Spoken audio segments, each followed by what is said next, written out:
الله أكبر الله أكبر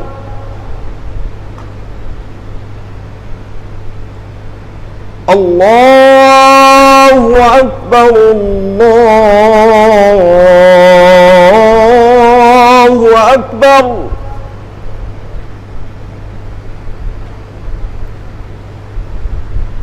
أشهد أن لا إله إلا الله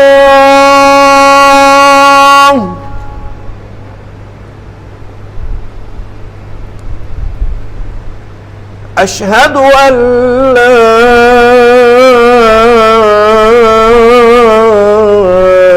إله إلا الله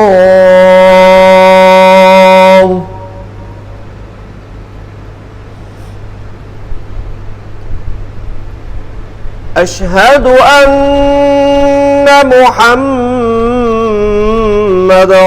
رسول الله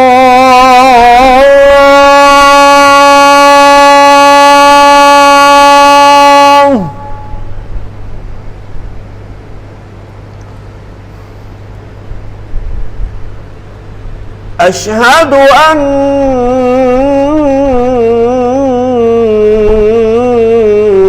محمدًا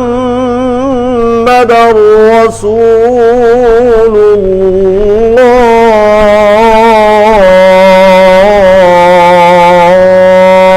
الله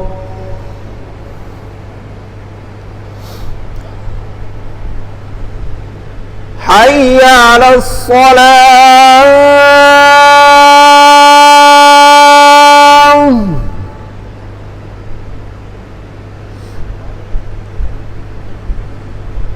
حي على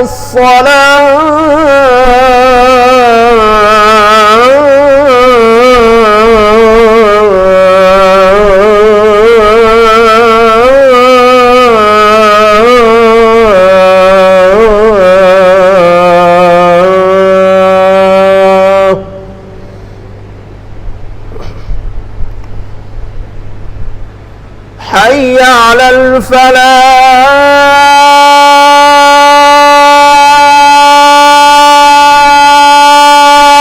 الفلاح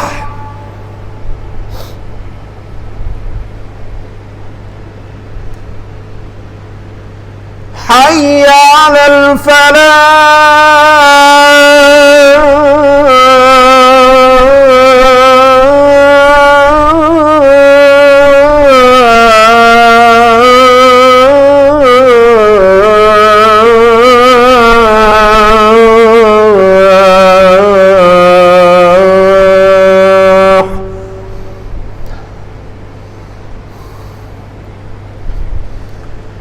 الله أكبر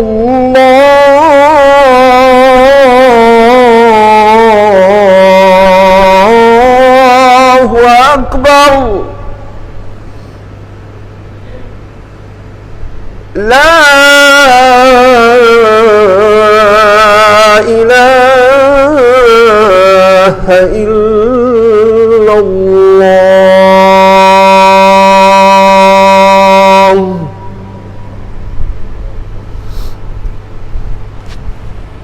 اللهم رب هذه الدعوة التامة والصلاة القائمة سيدنا محمد الوسيلة والفضيلة وبعث المقام الذي وحده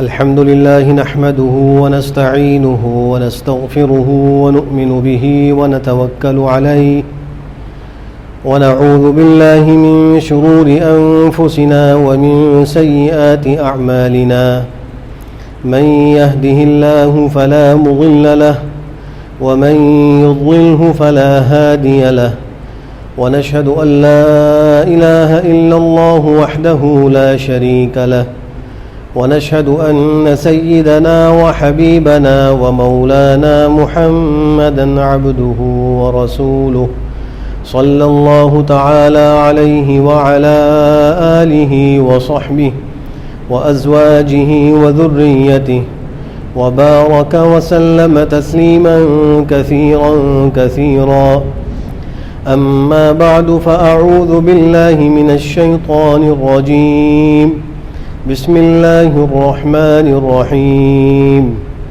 وأوفوا بالعهد إن العهد كان مسؤولا وقال تعالى وأطيعوا الله ورسوله ولا تنازعوا فتفشلوا وتذهب ريحكم واصبروا إن الله مع الصابرين وقال رسول الله صلى الله عليه وسلم لا يؤمن أحدكم حتى أكون أحب إليه من والده وولده والناس أجمعين صدق الله مولانا العظيم وصدق رسوله النبي الكريم ونحن على ذلك من الشاهدين والشاكرين والحمد لله رب العالمين.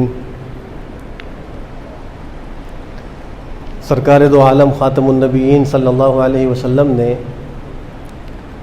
بچپن میں شام کا پہلا سفر فرمایا تھا اپنے چچا ابو طالب کے ساتھ، لیکن راستے ہی میں راہب سے ملاقات ہوئی اور اس نے علامات سے پہچان لیا کہ نبی آخر الزمان ہوں گے اور دیگر بہت سے مذاہب کے لوگ ان کے دشمن ہوں گے، تو انہوں نے مشورہ دیا کہ ان کو واپس بھیج دیا جائے.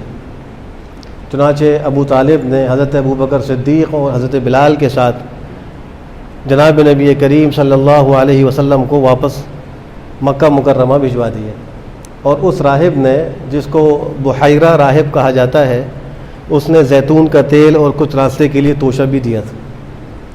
آپ واپس تشریف لے آئے اور ابو طالب قافلے کو لے کر آگے چلے گئے. واقعہ فیل کے بعد قریش کے درمیان اور دیگر اقوام کے درمیان جو مشہور معرکہ ہوا وہ حرب الفجار ہوا. حرب الفجار یہ واقعہ اصحاب فیل کے بعد ایک مشہور واقعہ تھا جو قبیلہ قریش اور قبیلہ قیس کے درمیان میں ہوا. پہلی مرتبہ میں قبیلہ قیس غالب آ گئے قریش پر، اور دوسری مرتبہ میں قریش کے لوگ قیس پر غالب آئے، اور اس لڑائی میں جو کئی دن تک چلتی رہی، کچھ دن سرکار دو عالم صلی اللہ علیہ وسلم بھی اپنے چچاؤں کے اصرار پر شریک ہوئے، لیکن آپ نے جنگ میں حصہ نہیں لیا. قریش کے ساتھ ہو کر تو گئے لیکن قتال میں حصہ نہیں لیا. آپ جاہلیت کی ان جنگوں سے دور رہتے تھے. کچھ عرصے تک تو یہ جنگ کا سلسلہ جاری رہا. اس کے بعد خود قریش کے لوگ اور دیگر اقوام اور قبیلوں کے جو لوگ تھے وہ ان لڑائیوں سے تنگ آ گئے، اور انہوں نے کہا کہ جس طریقے سے ایک زمانے میں فضل بن فضالہ اور فضل بن وداعہ اور فضیل بن حارث 3 آدمی تھے، انہوں نے مل کر ایک معاہدہ کیا تھا جنگ بندی کا. ہم اس معاہدے کی کیوں نہ تجدید کریں، اور اس معاہدے کو حلف الفضول کہا جاتا ہے، چونکہ اس کے کرنے والے ایسے لوگ تھے کہ جن کے ناموں میں فضل کا لفظ آ رہا ہے. 2 فضل نامی ہیں، فضل بن وداعہ، فضل بن فضالہ، اور ایک فضیل ہے، اس کا مادہ بھی فضل ہے. تو ان تینوں کی وجہ سے اس معاہدے کا نام ہی حلف الفضول پڑ گیا. تو سب سے پہلے آپ کے جو چچا تھے زبیر بن عبد المطلب، انہوں نے اس تحریک کو شروع کیا کہ ہمیں بھی اس معاہدے کی تجدید کرنی چاہیے، اور پھر دیگر بھی جو سربراہان اور سردار تھے وہ سب اس سے متفق ہوئے. چنانچہ عبداللہ بن جدعان جو حضرت عائشہ صدیقہ رضی اللہ تعالیٰ عنہ کے چچا زاد بھائی تھے، ان کے مکان پر سب جمع ہوئے. وہ بڑے سخی آدمی تھے، اور ان کے پاس ایک پتھر کا بنا ہوا برتن تھا جس میں وہ لوگوں کے لیے کھانا وغیرہ پکا کر اس میں رکھتے تھے اور اس کو تقسیم کرتے تھے. وہ اتنا بڑا تھا کہ سرکار دو عالم صلی اللہ علیہ وسلم نے فرمایا کہ ایک دفعہ میں راستے سے گزر رہا تھا، مجھے سائے کی ضرورت تھی، تو میں اس لگن کے سائے میں کچھ دیر کھڑا ہو گیا تھا. یعنی اتنا اونچا وہ برتن تھا کہ اس کے سائے میں ایک آدمی کھڑا ہو سکتا تھا.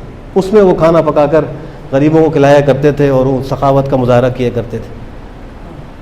ان کا جب انتقال ہوا تو صدیقہ عائشہ نے آپ سے یہ عرض کیا کہ یہ جنت میں جائیں گے، ان کی بخشش ہو جائے گی؟ آپ نے فرمایا کہ نہیں، ان کی بخشش نہیں ہوگی، اس لیے کہ یہ دعا نہیں پڑھتے تھے، رب اغفر لی خطیئتی یوم الدین، رب اغفر لی خطیئتی یوم الدین، اے میرے پروردگار میری خطاؤں کو روز جزا میں معاف کر دینا. یہ دعا نہیں مانگتے تھے، اس لیے ان کی بخشش نہیں ہوگی.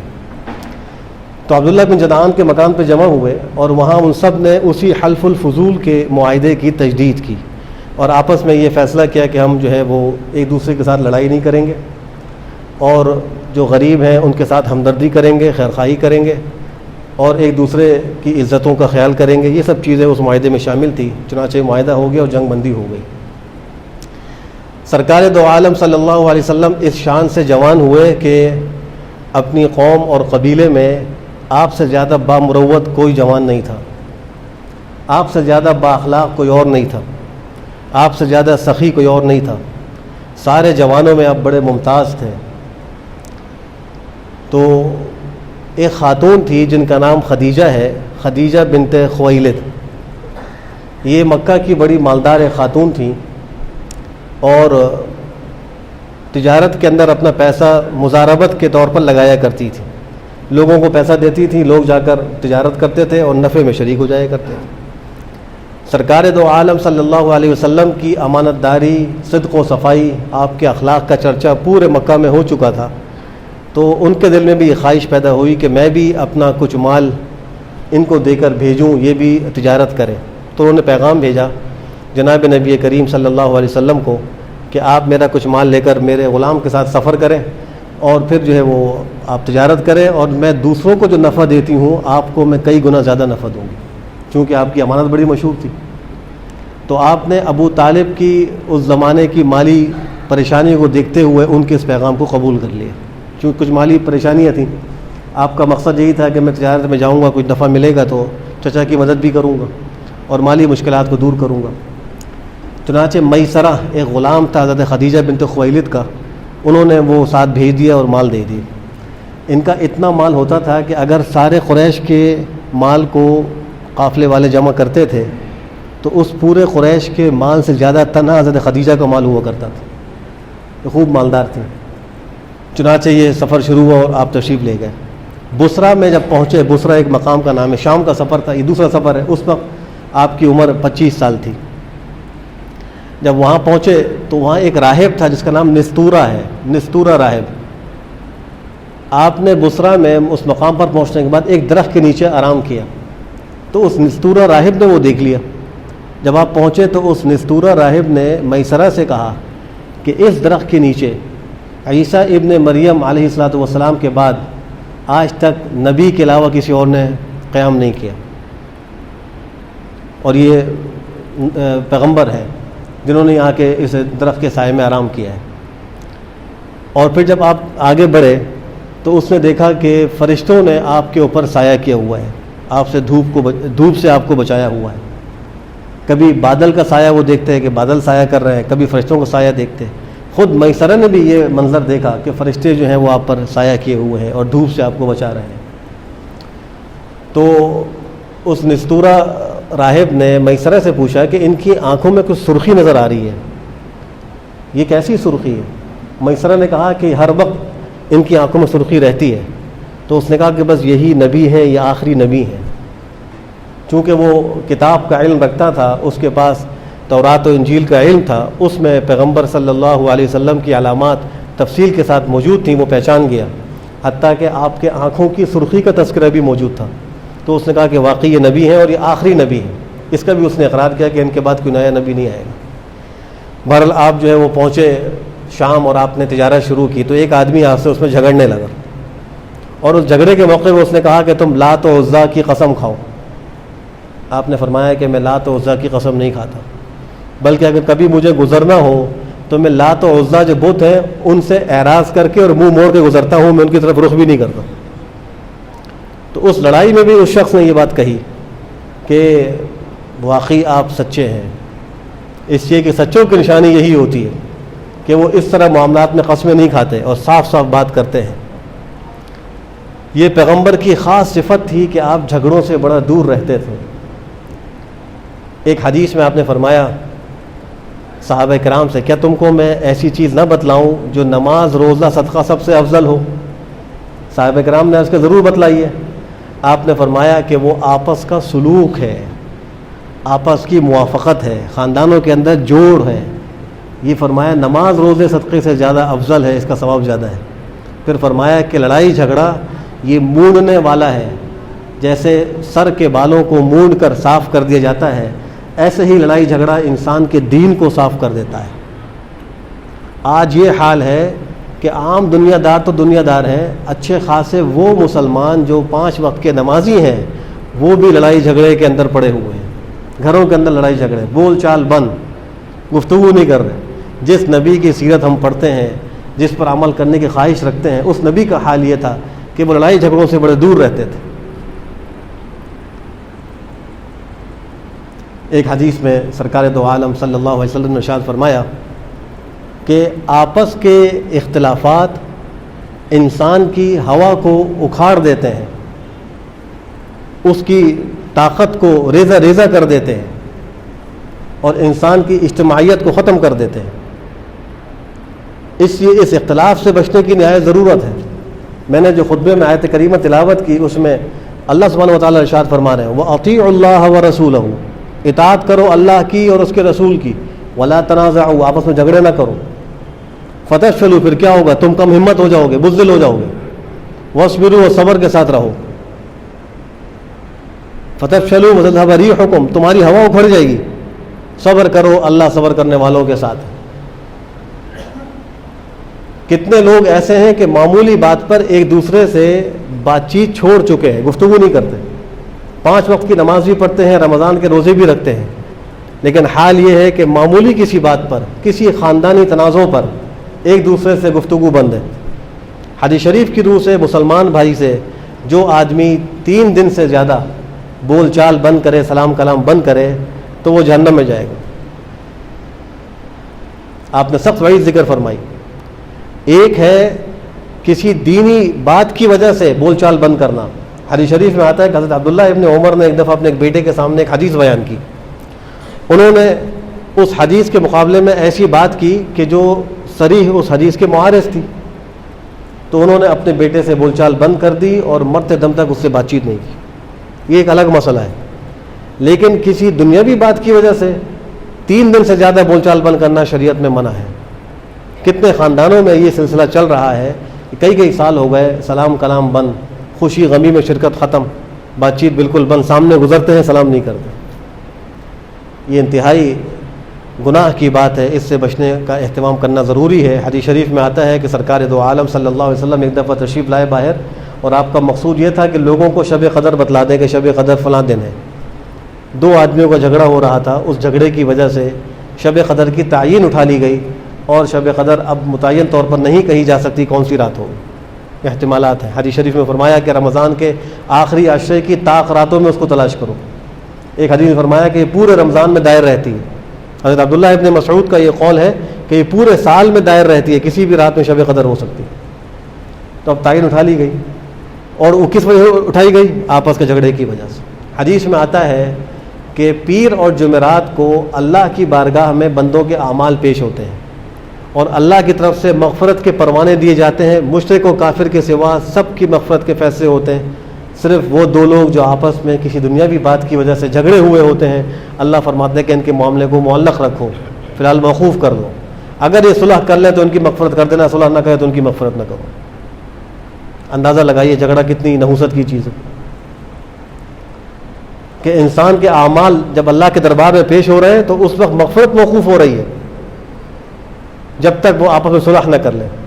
تو اگر کسی کی کسی سے کسی بات پہ لڑائی ہوئی بھی ہو تو وہ اللہ کے لیے اس کو معاف کر دے، مصالحت کر لے۔ دل نہیں ملتا، زیادہ آنا جانا نہیں رکھتا، نہ رکھے، لیکن اگر کوئی بیمار ہو تو اس کی عیادت کرنا، کسی کا انتقال ہو تو اس کے پاس جا کر تعزیت کرنا، اس کی خوشی میں شریک ہونا, اگر دعوت کرے اس کو قبول کرنا, یہ تو مسلمان کے بنیادی حقوق ہیں. رشتہ دار تو اس سے زیادہ وہ حقوق رکھتا ہے, اس سے زیادہ وہ فضیلت رکھتا ہے.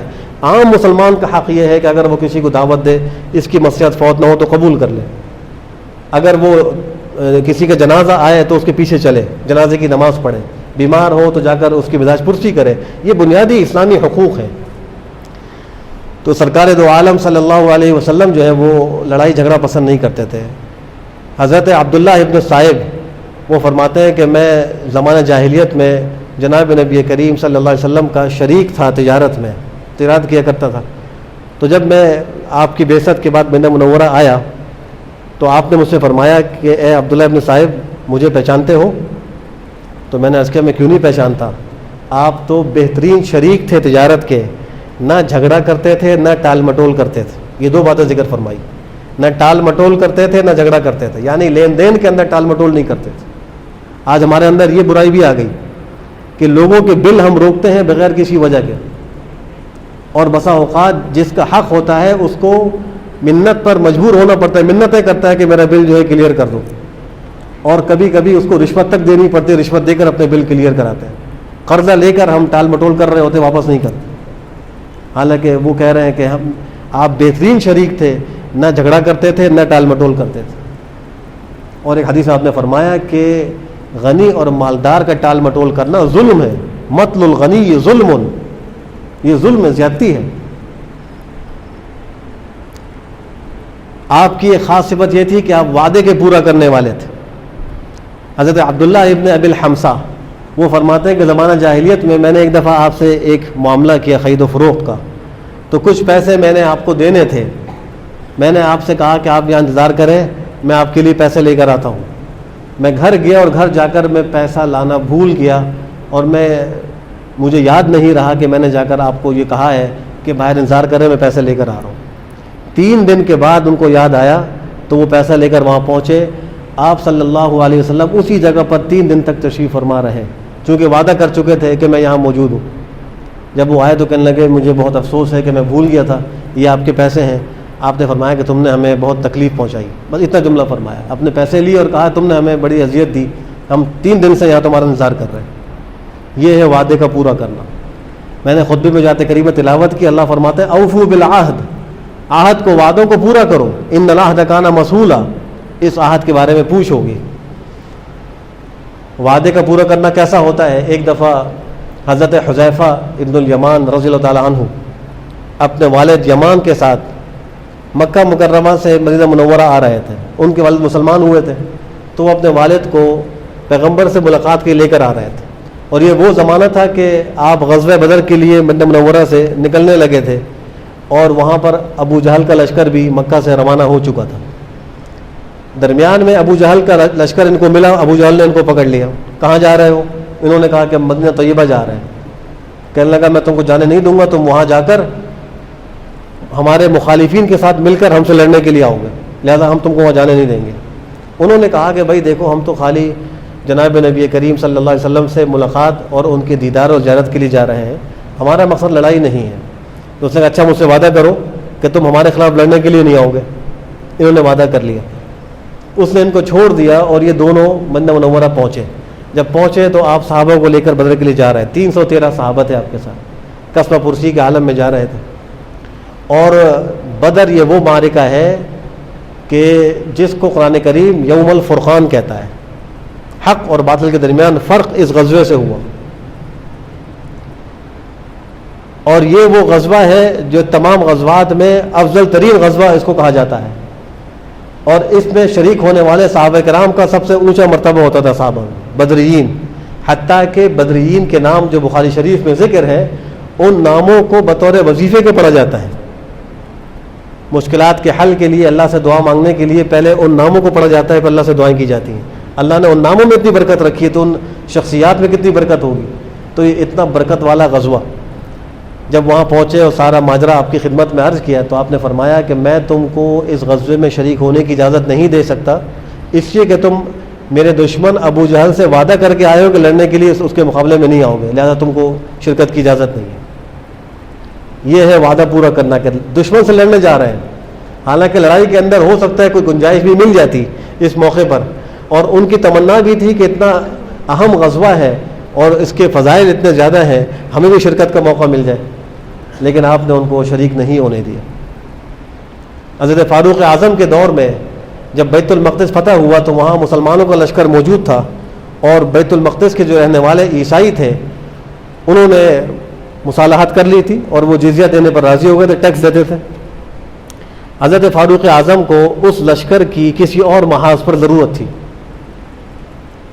تو انہوں نے اپنے سپہ سالار کو پیغام بھیجا اور کہا کہ مجھے لشکر کی ضرورت ہے، تم وہاں سے لشکر لے کر میرے پاس آؤ اور وہاں کے لوگوں کو جمع کر کے یہ بات بتلاؤ کہ ہم نے تم سے جو ٹیکس لیا تھا تمہاری حفاظت کے لیے لیا تھا، اب ہمیں یہاں سے جانے کی ضرورت پڑ رہی ہے، یہ 1 سال کا ٹیکس تمہارا ہم واپس کر رہے ہیں، ہم تمہاری اب حفاظت نہیں کر سکتے، تم اپنی حفاظت خود کرو، ہم یہاں سے جا رہے ہیں، ہمیں کہیں اور جانے کی ضرورت پڑ گئی ہے۔ وہ 1 سال کا ٹیکس جو لیا گیا تھا واپس کر کے وہ لشکر گیا اور جا کر جہاں ضرورت تھی وہاں پہ وہ لڑنے کے لیے چلے گئے۔ اندازہ لگائیے کہ یہ اسلام کتنا تاکید کرتا ہے اس بات کی کہ اپنے وعدوں کو پورا کرو۔ ہمارے معاشرے میں چند وعدہ خلافیاں ایسی رواج پا گئی ہیں کہ آج ہم ان وعدہ خلافیوں کو وعدہ خلافی سمجھتے ہی نہیں، حالانکہ وہ گناہ کبیرہ ہے۔ مثال کے طور پہ ہم جس ملک میں رہتے ہیں اس ملک کے اندر ہم نے ایک عملی معاہدہ کیا ہے، عملی معاہدہ یہ کیا ہے کہ اس ملک کے قوانین کا ہم احترام کریں گے، یہ ایک وعدہ ہے، اور یہ شرعی مسئلہ ہے کہ حکومتوں یا ملکوں کے وہ قوانین جو شریعت کے کسی حکم سے متصادم نہ ہو ان کی اطاعت شہریوں پر واجب و ضروری ہے، ان کو ماننا ضروری ہے، اس کی خلاف ورزی جائز نہیں ہے۔ اور خدا نہ خواستہ کوئی ایسا قانون ہو جو شریعت کے حکم کے خلاف ہو تو پھر تو حدیث شریف کا صریح حکم ہے لا طاعۃ لمخلوق فی معصیۃ الخالق، اللہ کی نافرمانی میں کسی مخلوق کی اطاعت جائز نہیں ہے۔ دیکھیے حضرت موسیٰ علیہ السلام، ان سے ایک قبطی قتل ہو گیا تھا، فرعون کی جو قوم کے لوگ تھے قبطی کہلاتے تھے، مکہ مارا تھا، وہ قتل ہو گیا۔ جب اللہ سبحانہ وتعالیٰ نے ان کو نبی بنایا تو ان کو حکم دیا کہ تم جاؤ اور جا کر فرعون کو نصیحت کرو، اس کو دعوت دو۔ تو اس موقع پہ حضرت موسیٰ علیہ السلام نے اللہ کی بارگاہ میں عرض کیا وَلَهُمْ ذَنْبٌ عَلَيَّ وَلَهُمْ ذَنْبٌ عَلَيَّ فَأَخَافُ أَن يَقْتُلُونَ، اے اللہ ان لوگوں کے اوپر میں نے ایک خطا کی تھی، میری غلطی ہے، تو مجھے یہ ڈر ہے کہ وہ مجھے مار ڈالیں گے، مجھ سے غلطی ہو گئی تھی۔ انہوں نے اس قبطی کے قتل کو ذنب اور گناہ شمار کیا، حالانکہ وہ حربی کافر تھے، ان سے لڑائی تھی، اور حربی کافر کو اگر قتل کر دیا جائے تو اس کی جو ہے وہ کوئی دیت اور کوئی تاوان وغیرہ نہیں ہوتا، اس کا قتل معاف ہوتا ہے۔ اس کے باوجود انہوں نے یہ بات کیوں کہی؟ حضرت مفتی محمد شفیع صاحب رحمہ اللہ فرماتے ہیں یہ اس لیے کہی کہ جس ملک میں، جس فرعون کے ملک میں وہ رہتے تھے اس کا قانون یہ تھا کہ کسی کو قتل کرنا جائز نہیں، تو اس قانون کی خلاف ورزی چونکہ ان سے ہوئی اور نبوت ملنے سے پہلے ہوئی تو پھر اس کو انہوں نے اپنے لیے ذم کے لفظ سے ذکر فرمایا، قرآن کریم نے بھی اس کو ذکر کیا۔ تو حکومتوں کے جو قوانین ہیں وہ وہاں کے شہریوں کے لیے اس کی اطاعت ضروری ہے۔ آج ہم سگنل کی خلاف ورزی کرتے ہیں، یہ وعدے کی خلاف ورزی ہے۔ اگر پولیس والا کھڑا ہو تو ہم چالان کے خوف سے سگنل نہیں توڑتے، اگر وہ موجود نہ ہو تو کتنے لوگ ہیں جو سگنل توڑ کے چلے جاتے ہیں اور اس کو گناہ بھی نہیں سمجھتے، یہ وعدہ خلافی ہے۔ جو جگہ پارکنگ کی نہ ہو، نو پارکنگ جگہ پر گاڑی کھڑی کرنا، یہ قانون کی خلاف ورزی ہے۔ کتنے لوگ ہیں کہ اپنی مجبوری یا اپنے مفاد کو دیکھتے ہوئے نو پارکنگ میں گاڑی کھڑی کر دیتے ہیں اور اس کو وعدہ خلافی بھی نہیں سمجھتے۔ جس گناہ کو ہم گناہ نہیں سمجھیں گے تو اس کی توبہ کیسے کریں گے؟ اسی طریقے سے اگر قانون یہ ہے کہ گاڑی چلاتے ہوئے سیٹ بیلٹ باندھ لی جائے، اگر ہم سیٹ بیلٹ نہیں باندھ رہے تو ہم ایک قانون کی خلاف ورزی کر رہے ہیں، ایک وعدے کی خلاف ورزی کر رہے ہیں۔ اس ملک میں رہتے ہوئے ہم نے معاہدہ عملی کیا ہے کہ ہم یہاں کے قوانین کا احترام کریں گے، یہ سب وعدہ خلافی میں ہے۔ بہت سے لوگ اس کو دین سے کوئی تعلق ہی اس کا نہیں سمجھتے، وہ سمجھتے ہیں یہ تو دنیا داری کی باتیں ہیں، اس کا دین سے کیا تعلق ہے؟ یاد رکھیے اس کا تعلق بھی دین سے ہے۔ کل ہم سے اس بارے میں پوچھ ہوگی، اوفوا بالعہد ان العہد کان مسئولا، اللہ نے صاف صاف قرآن کریم میں اعلان فرما دیا ہے۔ تو جناب نبی کریم صلی اللہ علیہ وسلم کی دو یہ خاص صفات تھیں کہ ایک آپس میں جھگڑے سے بچتے تھے اور دوسرے وعدے کو پورا کیا کرتے تھے۔ بہرحال نستورہ سے آپ کی جو گفتگو ہوئی اور پھر وہاں پہ جو تجارت فرمائی، بڑا نفع لے کر آپ واپس لوٹے۔ جب واپس آ رہے تھے، مکہ کے قریب پہنچے تو حضرت خدیجہ کچھ خواتین کے ساتھ اپنے گھر کے بالا خانے پر موجود تھیں۔ انہوں نے دیکھا ان کو آتے ہوئے تو خواتین سے کہا، دیکھو یہ دو فرشتے جو ہیں انہوں نے ان پہ سایہ کیا ہوا ہے۔ وہ ان ساری عورتوں نے بھی دیکھا، خود حضرت خدیجہ نے بھی دیکھا کہ پروں سے فرشتوں نے آپ پر سایہ کیا ہوا ہے۔ جب وہاں پہنچے تو نفع بھی بہت ہوا تھا، عام معمول سے زیادہ بڑھ کر نفع ہوا۔ حضرت خدیجہ نے آپ کو جو اجرت دی وہ بھی بہت زیادہ اجرت دی، جو عام طور پر وہ دیا کرتی دیگر لوگوں کو، اس سے کئی گنا بڑھا کر اجرت دی۔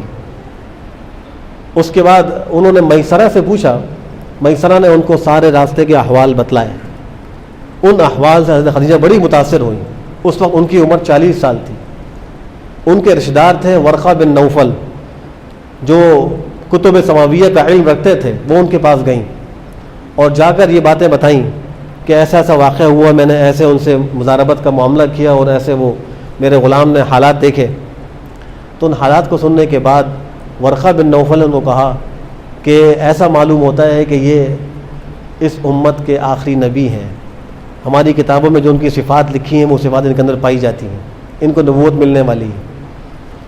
حضرت خدیجہ کے دل میں آپ صلی اللہ علیہ وسلم سے ان کی اس بات کے بعد نکاح کی خواہش پیدا ہو گئی کہ مجھے نبی کی زوجہ ہونا چاہیے، میں ان کی حرم میں داخل ہوں تو میری سعادت ہے۔ چنانچہ 2 مہینے اور کچھ دن کے بعد اس سفر سے واپسی پر حضرت خدیجہ نے پیغام نکاح بھیجا، خود پیغام نکاح بھیجا۔ ابو طالب کے پاس وہ نکاح کا پیغام پہنچا۔ مکہ کے کئی رؤساء حضرت خدیجہ سے نکاح کے خواہش مند تھے، چونکہ وہ انتہائی شریف النسب، انتہائی مالدار تھیں کہ جاہلیت اور اسلام دونوں میں طاہرہ کے لقب سے ملقب تھیں۔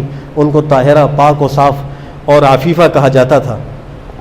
بڑی اونچی صفات والی یہ خاتون تھیں۔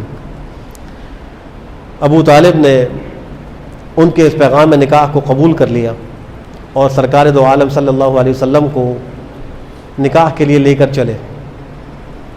وہاں پہنچنے کے بعد انہوں نے ایک خطبہ دیا اور اس نکاح کے خطبے میں چند باتیں کہیں۔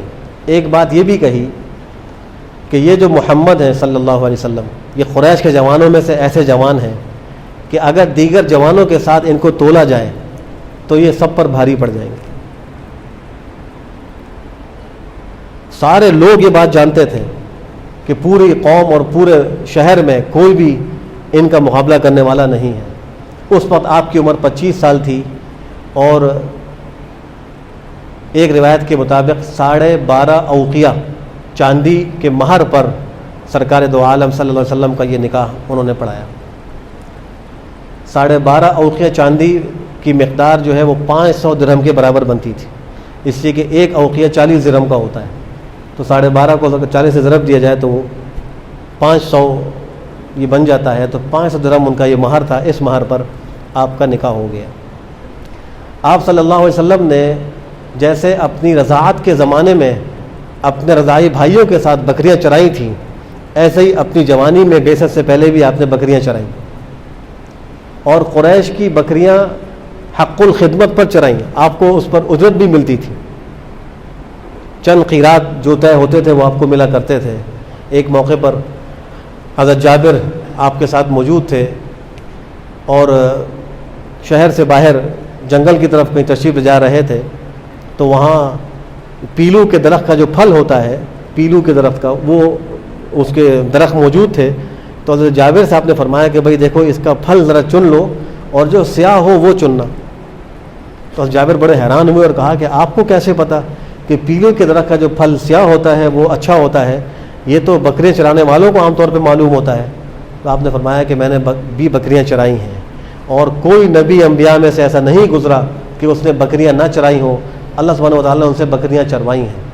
اس میں حکمت علماء نے ذکر کی ہے کہ چونکہ انہوں نے امت کی رہنمائی کرنی تھی، امت کو سنبھالنا تھا، اور جانوروں میں اونٹوں کا چرانا آسان ہے، گائے بیلوں کا چرانا آسان ہے، بکری کا چرانا مشکل ہے، کہ بکریاں جو ہیں وہ ادھر سے ادھر نکلتی ہیں اور عام طور پر چرواہے کی زیادہ بات سنتی نہیں۔ چرواہے کو بہت اہتمام کرنا ہوتا ہے اور ہر وقت وہ ان پر نگاہ رکھتا ہے، تو جا کر وہ بکریوں کا ریوڑ محفوظ رہتا ہے۔ تو انبیاء سے یہ کام اس لیے کرایا گیا کہ انہوں نے امت کو سنبھالنا تھا اور امت کو نفس و شیطان کے چنگل سے نکالنا تھا، اور نفس و شیطان یہ بھیڑیوں اور درندوں کی صورت میں جو انسانوں پر حملہ آور ہوتے ہیں ان سے ان کو بچانا تھا، اس لیے بطور عملی مشق کے آپ سے یہ کام کرایا گیا۔ اللہ سبحانہ و تعالی ہم سب کو سرکار دو عالم صلی اللہ علیہ وسلم کی سیرت اپنانے اور اس پر عمل کرنے کی توفیق نصیب فرمائے۔ وصلی اللہ وسلم علی خیر خلقہ محمد وعلی آلہ وصحبہ اجمعین۔ سننے کا جزاک اللہ خیراً۔ امید ہے کہ آپ اس چینل کو لائک کریں گے اور مزید اس قسم کی ویڈیو کے لیے انتظار کریں گے۔ انشاءاللہ تعالی آپ کو ایسی ویڈیو ملتی رہیں گی انشاءاللہ، دینی اور اسلامی، آپ کے لیے مفید مند۔ اگر اب تک میرے چینل کو آپ نے سبسکرائب نہیں کیا تو آپ کر لیں پلیز۔